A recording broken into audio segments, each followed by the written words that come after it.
Bonjour à tous et bienvenue dans la troisième vidéo du chapitre 3 de Terminal, portant sur l'engagement politique dans les sociétés démocratiques. Après avoir étudié les formes et les raisons de l'engagement politique dans les deux précédentes vidéos, il convient à présent d'analyser les caractéristiques sociodémographiques des individus qui s'engagent. En effet, l'engagement politique diffère selon le niveau de diplôme et la PCS, selon le genre, l'âge et la génération des individus. Ce sont les différentes sous-parties de cette vidéo que nous allons étudier successivement. Il faut toutefois remarquer que les études concernant le profil sociodémographique des engagés en politique portent surtout et presque exclusivement sur l'engagement associatif, syndical ou politique, et assez peu sur les autres formes d'engagement qui sont plus difficiles à mesurer et à étudier. Tout d'abord, en observant les caractéristiques sociales des personnes qui s'engagent en politique, les militants, les dirigeants ou les élus, on remarque que ce sont surtout des personnes diplômées et appartenant à des PCS élevés, comme les cadres et professions intellectuelles supérieures, ou des professions intermédiaires. Selon un rapport de France Stratégie de 2015, 45% des jeunes ayant terminé leurs études à 22 ans ou plus, c'est-à-dire ayant poursuivi des études supérieures longues, participent à une association, contre seulement 24% de ceux ayant terminé leurs études à 18 ans. Ainsi, les plus diplômés s'engagent davantage dans au moins une association.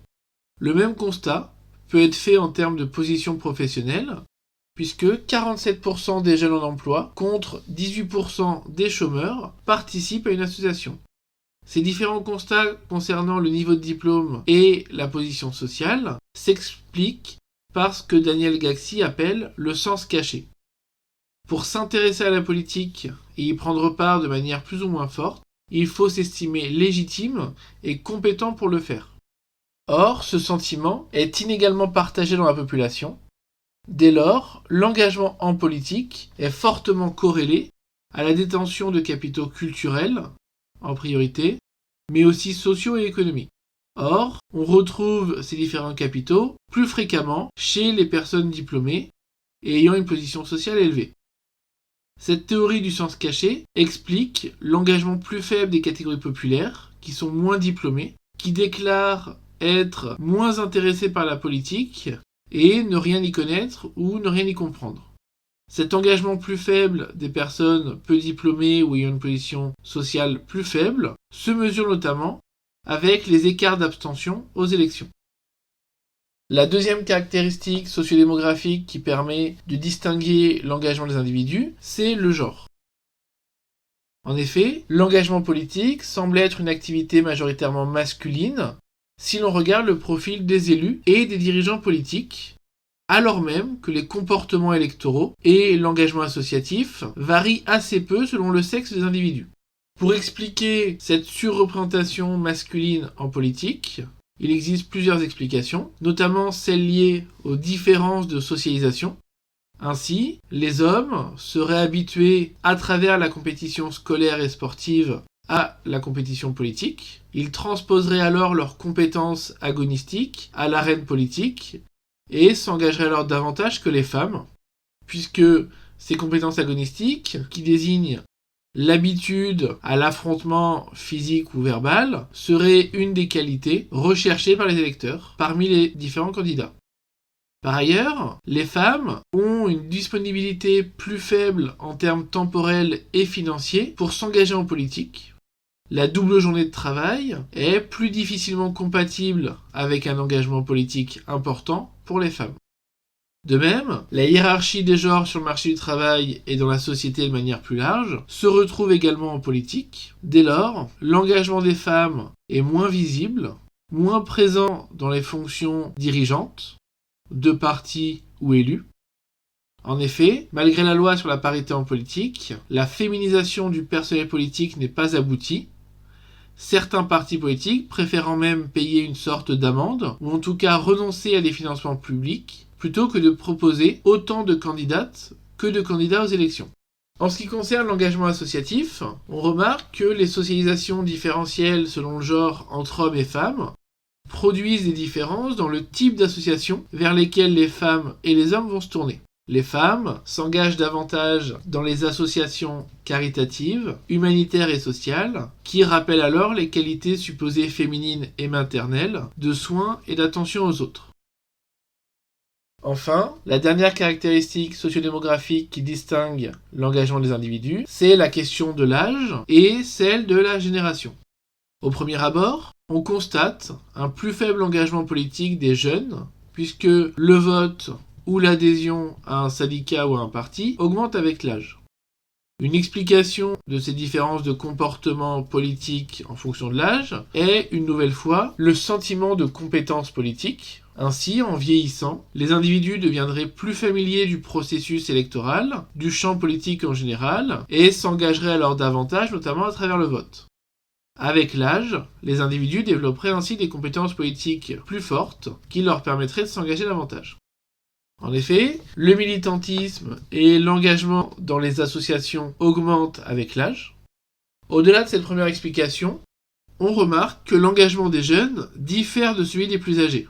L'engagement des jeunes serait plus extrême, moins lié à des organisations, reposerait davantage sur le bénévolat en faveur de causes concrètes et s'inscrirait dans des actions éphémères et moins structurées, ce qui rendrait dès lors cet engagement moins visible et donc plus difficilement mesurable. Au-delà des différences de comportement selon l'âge des individus, c'est également la question des différences de génération qu'il faut prendre en compte, puisque les comportements politiques, l'engagement politique, diffèrent également selon les générations. La génération désigne en sociologie un ensemble de personnes ayant vécu une ou plusieurs expériences socialisatrices similaires. Dès lors, on regroupe au sein d'une même génération les personnes nées au cours des mêmes années et ayant donc vécu dans un contexte socio-économique similaire en étant confrontées aux mêmes événements. On pense par exemple à la génération de mai 68, qui est marquée par un fort engagement politique et syndical au moment des événements et après, en lien avec ces mouvements sociaux d'ampleur qui ont été fédérateurs et socialisateurs pour ces générations. L'engagement des générations suivantes serait plus faible par rapport à cette génération fortement engagée de mai 68. Il faut nuancer ce constat, puisque les plus jeunes, les jeunes générations actuelles, ne s'engagent pas moins, mais plutôt différemment des générations précédentes.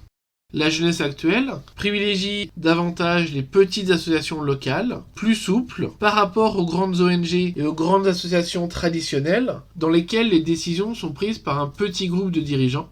Et ceci fait référence à ce que nous verrons dans la partie suivante concernant la loi des reins d'oligarchie. Les transformations de l'engagement politique des jeunes générations actuelles passent également par un recours accru aux outils numériques de participation, de mobilisation et d'action collective, comme les pétitions en ligne, les dons ou la communication sur les réseaux sociaux. Il faut également prendre en compte les différences de contexte socio-économique et politique entre les jeunes générations actuelles et les jeunes générations passées. En effet, ce contexte serait moins favorable aux mobilisations collectives. La massification scolaire au cours de la deuxième moitié du XXe siècle se heurte au chômage de masse et à la crise économique, ce qui freine l'engagement politique des jeunes. Dans le même temps, les institutions politiques et notamment les élus ont perdu en légitimité, en crédibilité, puisque la défiance à leur égard a progressé. Enfin, dernière transformation de l'engagement politique des jeunes générations actuelles, c'est la question de la consommation, notamment de la consommation engagée. Et ici, la distinction entre les générations issues du baby-boom ou celles ayant connu la Seconde Guerre mondiale et la prospérité des Trente Glorieuses est assez flagrante. Dès lors, il s'agit plus, au final, d'un effet d'âge. L'engagement politique augmenterait en vieillissant car les jeunes n'ont pas la même position dans la société que leurs aînés, plutôt que d'un effet de génération. Les jeunes générations d'aujourd'hui ne se mobilisent pas moins que les jeunes générations précédentes. Elles s'engagent juste différemment. Dès lors, on constate qu'en France, les hommes, les personnes âgées de 25 ans au moins, les personnes très diplômées, c'est-à-dire ayant au moins un bac+3, et celles appartenant aux catégories moyennes ou supérieures, s'engagent davantage que les femmes, les jeunes, les personnes peu diplômées appartenant aux catégories populaires, en particulier en termes de vote. Ce profil particulier des personnes s'engageant en politique s'explique en partie par le sentiment de compétence politique et la disponibilité personnelle inégalement partagée au sein de la population. Selon le type d'action, le profil des personnes qui s'engagent en politique diffère légèrement. Ainsi, la position sociale d'un individu mesurée par son diplôme, sa PCS, son genre, son âge et sa génération est déterminante pour expliquer les différences d'engagement entre individus. J'espère que cette vidéo vous a plu et a été suffisamment claire pour comprendre l'influence des différentes caractéristiques sociodémographiques des individus dans leur engagement politique. Vous retrouvez plus d'informations en description.